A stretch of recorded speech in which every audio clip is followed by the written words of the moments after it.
Former Liberian President Ellen Johnson Sirleaf and two top U.S. officials have accepted an award for their work to advance democracy around the world.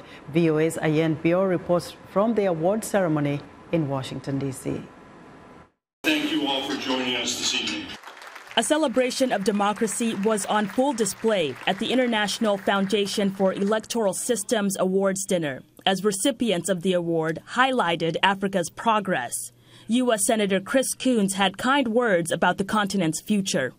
And I'll tell you, it is, I believe, from the nation of Africa that leaders will rise and have risen, who will challenge us to prove to the world that we mean what we say, that we have not broken faith with the pledges we made more than 2 centuries ago in the small town of Philadelphia, so near my hometown, that we will stand and fight for our democracy at home and everywhere in the world. Senator Coons was one of 3 recipients of the Charles T. Manat Democracy Awards, which is presented by IFES to 1 Republican, 1 Democrat, and a member of the international community each year. Recipients are recognized for their work to advance democracy around the world. Award recipient Mark Green seized the opportunity to deliver choice words to leaders who use fear and intimidation to detract from democratic ideals. Those anti-democratic tactics that I've described aren't signs of strength.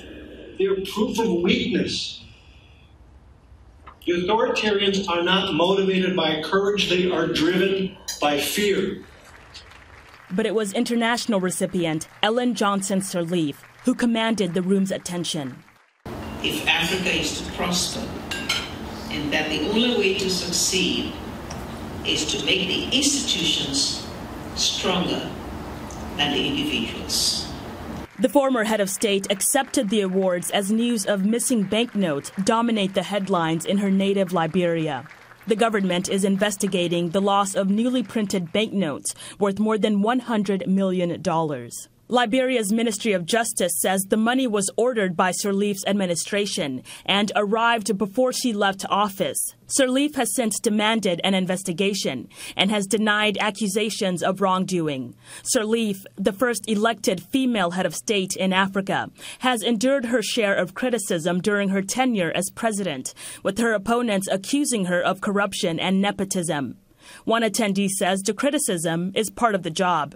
You're never going to have any president who's going to rule for 12 years and come out of it without critics. And I think the fact that you see so much criticism is also, it's both a good thing because she's allowed these institutions in Liberia to flourish. There's been incredible freedom of the press. There's freedom of speech. Liberians now feel that they're not going to be thrown into jail for criticizing their leaders.